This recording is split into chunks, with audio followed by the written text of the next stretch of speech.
Hello, this is Gaurav Lat, your big bull coach. So again जारी रखते हैं हमारा डेली सीरीज़ आज क्या हुआ और आगे क्या होगा। आज के लिए यानी 12 सितंबर 2025 के लिए, that is Friday, that is the 12th of September 2025 on Friday. So basically आज क्या हुआ, आज बाज़ार जो है वो बढ़ के ही बंद हुआ। अगर निफ्टी की बात करें तो वो लगभग 109 पॉइंट्स बढ़कर 25,114 पर बंद हुआ।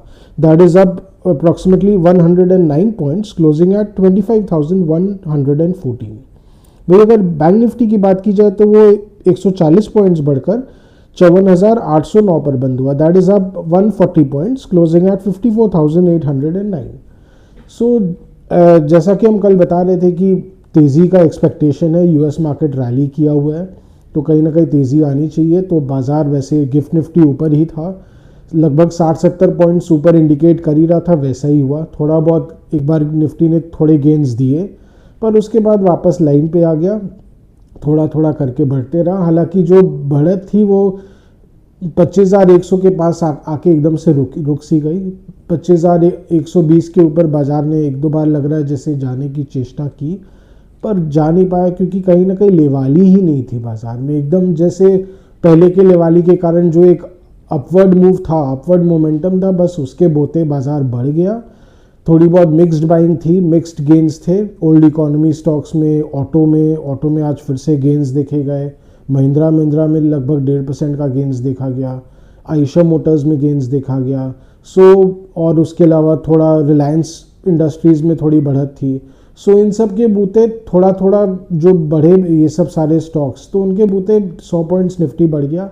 बस खाली एक खलल था बाज़ार में, वो है एफएमसीजी पैक का। एचयूएल में दबाव था, आज करीब 1.5% लुढ़क के बंद हुआ आज ये स्टॉक। उसके कारण थोड़ा दबाव रहा निफ्टी में, पर ऑल एंड ऑल ठीक ठाक था। हालांकि कोई बहुत एक जिसको कहते हैं ना कि 25,000 के ऊपर चलने लग गया तो अच्छी खासी लेवाली आनी शुरू हुए, बाज़ार में एक मजबूती का दौर आना, तो वैसा कुछ हुआ नहीं।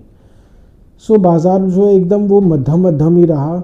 ये एक रिपीटेड पैटर्न की तरह होते जा रहा है अगर आप देखा जाए।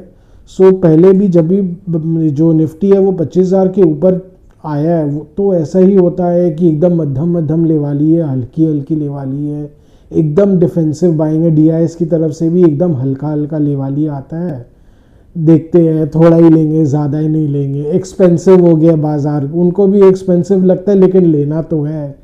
दे आर कंपल्सिव बायर्स, लेकिन ज़्यादा नहीं लेंगे। अगर एफआई सेलिंग आ जाता है तो फिर ठीक ही बाज़ार लुढ़क जाता है। यही एक साइकोलॉजिकल प्रॉब्लम से जो बाज़ार है वो जूझता हुआ दिख रहा है। और अभी ऐसा कोई क्लैरिटी नहीं है इस चीज़ को लेके कि क्या आगे इस बार भी ऐसा ही होगा। अगर इस बार भी ऐसा ही होगा तो फिर बाज़ार फिर निफ्टी जो है 25,000 के नीचे चला जाएगा, ऐसा ही होगा। लेट्स सी आगे क्या होता है। पर कहीं ना कहीं कल की यूएस मार्केट रैली के बाद भी आज कुछ खास लेवाली इंडियन मार्केट में देखी नहीं गई।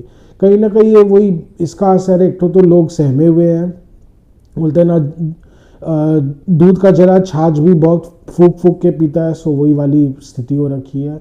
जियोपॉलिटिकल टेंशन्स तो चल ही रहे हैं। अब यूएस से ले लीजिए, एक तरफ डोनाल्ड ट्रंप अच्छी बातें करते हैं और एक तरफ उनके जो ट्रेड मिनिस्टर है जो लटनिक साहब है वो बोलते हैं कि नहीं, इंडिया से ट्रेड डील तभी होगा जब रशियन ऑयल वो लेना बंद कर देगा। तो कहीं ना कहीं वो जो दोहरी नीति उनकी है, एक बात ये बोलना गुड कॉप बैड कॉप दिन भर खेलते रहना, पर ये सब बहुत ज़्यादा खेल लिया। वही जो अमेरिकन माइंडसेट है, हम ऐसे करके लुभा लेंगे, बेवकूफ़ बना लेंगे।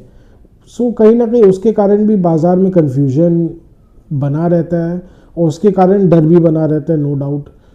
कहीं ना कहीं ये सब एक मिक्स्ड रीजंस है, अंडरलाइंग सटल रीजंस है क्यों बाज़ार ऐसा बिहेव कर रहा है कि एकदम सेफ मोड चल रहा है। हाँ, उसको लेके क्लैरिटी आ जाती है एक बार, अगर इंडो यूएस ट्रेड को लेके क्लैरिटी आ जाती है तो बाज़ार के लिए बहुत बड़ा पॉजिटिव रहेगा और मेजर बुलिश ट्रिगर रहेगा। जब तक नहीं है तब तक बाज़ार ऐसे ही चलता रहेगा। मिड कैप्स और स्मॉल कैप्स भी आज एकदम हल्की तेज़ी के साथ ही ट्रेड कर रहे थे। कहीं ना कहीं पर हमें लगता है कि अगर ये 25,000 के ऊपर अगर स्थिर रहता है निफ्टी तो कोई बाइंग इंटरेस्ट आनी चाहिए। अगर ढंग से बाइंग इंटरेस्ट आती है और डीआईएस से थोड़ा भी अगर ढंग से बाइंग सपोर्ट आता है तो निफ्टी जो है 25,500 तक तो चलना ही चाहिए। और मिड कैप्स और स्मॉल कैप्स तो कम से कम 5 से 10% की तेज़ी आनी चाहिए, बिकॉज जनरली इनका जो बीटा लेवल है वो काफ़ी हाई होता है। अगर निफ्टी 2% चढ़ता है तो जनरली 5 से 7% तो चढ़ ही जाते हैं, because of the higher beta level factor. So तेज़ी का माहौल है, हालांकि कितना आएगा अभी बोल नहीं सकते हैं। So it is a wait and watch and keep according, मैंने जैसे बाज़ार आगे बढ़ता है उसके साथ चलते रहना, वही वाली अभी स्थिति है। सो आज का डेली व्लॉग यहीं तक रखते हैं। आशा करें कि आपको हमारी डेली व्लॉग्स अच्छी लगे, मार्केट व्लॉग्स अच्छी लगे। Any suggestions you want to give, please give your suggestions on our comment section. It helps us improve our content. It is really valuable for us. Any stock specific views or queries required by you, please do write on our comment section. We will get back to you and help you in any way possible. Do like, share and subscribe to our channel and hit the bell icon for regular update on our videos. And please subscribe to our channel and like our videos. It really helps us motivate more and make better content. If you want some specific content we should make, again suggest, we will try and make that too. So thank you for today.